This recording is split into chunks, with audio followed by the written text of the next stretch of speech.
kita married by accident. Saya hamil dulu sebelum nikah. Suami saya tipikal orang yang kalau marah itu bisa menyakiti diri dia sendiri. Dia bisa mengambil.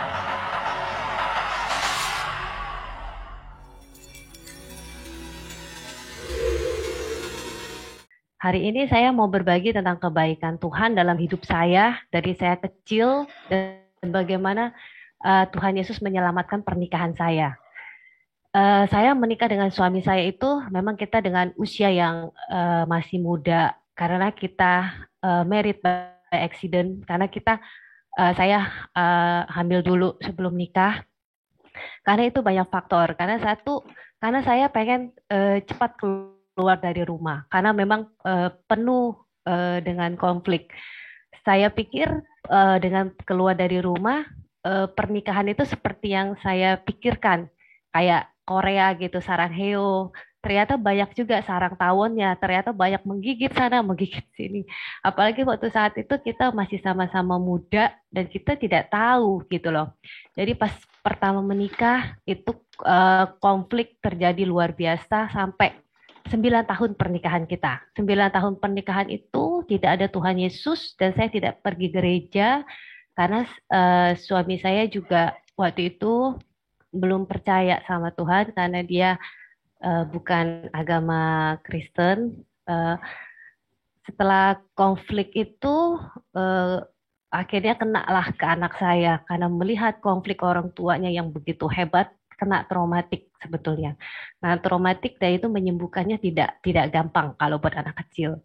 Sudah itu saya pernah keluar dari rumah karena saya tipikal orang yang apapun yang saya alami di pernikahan saya, apapun masalah saya tidak pernah cerita kepada keluarga saya, kepada siapapun karena saya eh, memang eh, punya rasa percaya itu dengan orang lain itu susah karena saya punya masa lalu yang tidak gampang juga dari saya kecil. Terus pas gitu setelah pernikahan kita babak belur 9 tahun karena suami saya tipikal orang yang kalau marah itu bisa menyakiti diri dia sendiri. Dia bisa mengambil pisau, dia bisa loncat, dia bisa ngambil baygon itu. Jadi itu cukup membuat saya tertekan. Saya pulang waktu itu keluarga saya tidak tahu apa yang saya alami berapa tahun itu. Tapi ketika mama saya ada di Jakarta, konflik itu pecah gitu loh. Jadi mama saya melihat, oh ternyata selama bertahun-tahun ini begini gitu. Akhirnya saya udah putuskan kayaknya nggak bisa lagi waktu itu. Tapi waktu itu saya tidak tahu kenapa malam itu saya berdoa. Saya berdoa, saya cari seseorang, saya cerita semuanya. Terus saya berdoa eh, seperti memang gambaran flash hidup saya dari kecil itu Tuhan bukakan. Apakah kamu mau anak kamu akan jadi seperti kamu? Apakah anak kamu akan nantinya seperti ini? Habis itu saya berdoa sama Tuhan. Saya bilang, Tuhan, itu saya tidak pernah berdoa. Itu benar-benar waktu konflik terjadi itu saya mulai berdoa ekonomi kita juga pekerjaan kita, usaha kita juga bisa dibilang bukan nol, tapi minus karena memang tidak ada Tuhan di situ. Jadi waktu itu Roh Kudus perintahkan saya pulang ke Jakarta. Saya tidak mau. Saya bilang saya sudah tidak mau Tuhan. Tapi Roh Kudus bilang taat, taat. Habis itu saya taat. Saya bilang begini sama Roh Kudus, Tuhan saya pulang loh ya. Tapi kamu tanggung jawab loh atas setelah ini. Kamu harus tanggung jawab. Itu saya pulang. Sesudah pulang lebih parah lagi Roh Kudus bilang begini. Minta maaf sama suamimu. Lah, saya pikir bukan saya yang salah Tuhan. Masa seorang Yanti minta maaf sama suami saya gitu loh. Habis itu saya taat. Saya waktu itu saya berlutut di depannya dan saya minta maaf. Saya bilang, maaf selama ini saya tidak menjadi istri yang baik. Karena memang saya orang yang dominan. Terus saya masih konseling, saya konseling sendiri karena suami saya tidak mau konseling. Saya konseling sendiri. Terus kata satu pendeta ini dia bilang sama saya, kamu mesti tongkat kepemimpinan di keluarga ini kamu harus serahkan ke suami kamu gitu loh. Akhirnya saya serahkan pelan-pelan dengan hati yang waktu itu masih dengan hati yang terpaksa sebenarnya kan. Karena saya menganggap saya kan orang yang cepat ya. Karena suami saya itu orang Jawa. Jadi beda banget ritmenya itu beda sekali dengan saya gitu. Jadi ya udah akhirnya dengan perlahan-lahan waktu, perlahan-lahan juga akhirnya hubungan kita Tuhan pulihkan. 2 tahun kemudian suami saya minta dibaptis. Waktu itu saya tanya, kenapa kamu mau dibaptis? Dia bilang begini sama saya, karena saya lihat Kristus, karena saya lihat kasih ada di dalam kamu. Karena bagaimanapun saya sudah memperlakukan kamu di masa lalu, tapi kamu masih menerima saya dengan keadaan yang sudah habis-habisan. Habis Haleluya. itu dia dibaptis, akhirnya kita kembali dan kita benar-benar bangun mesbah doa walaupun tidak gampang, masih juga banyak yang harus kita perbaiki gitu loh. Karena saya sendiri terus terang dari latar belakang keluarga yang tidak harmonis gitu. Jadi saya mengalami banyak sekali konflik. Waktu masa kecil saya pernah mengalami di sekolah saya dibully. Jadi itu menimbulkan rasa ketidakpercayaan diri saya gitu loh. Jadi saya nggak percaya sama orang, ada orang baik itu saya nggak percaya. Trust itu saya nggak ada. Saya dibully. Saya juga mengalami namanya pelecehan seksual. Itu rasanya, oh Tuhan, rasanya hidup itu buat apa gitu loh. Rasanya tuh saya nggak ada tujuan gitu loh. Jadi terus juga saya pernah mengalami keguguran. Itu hal-hal yang seperti yang orang lain tidak alami, saya alami gitu loh. Terus Amin. satu titik saya waktu umur 17 saya mutusin untuk keluar dari rumah. Saya bilang ke orang tua saya mau kuliah di luar gitu loh. Karena memang saya tujuannya bukan kuliah sebenarnya, tapi untuk tidak ada di rumah itu gitu loh. Akhirnya puji Tuhan waktu saya kuliah tahun 2003 itu saya dikenalkan oleh satu gereja dan mereka yang menghealing saya gitu loh, traumatik saya gitu loh. Sampai saya itu bukan sampai saya harus berdiri di depan kaca dan saya harus setiap hari bilang saya berharga, saya berharga, saya berharga. Tuhan mengasihi saya. Karena saya ingat sekali di tahun 2004 itu ada satu pendeta, dia bernubuat tentang saya. Dia bilang, kamu akan dipakai menjadi untuk bangsa-bangsa. Kamu akan pergi.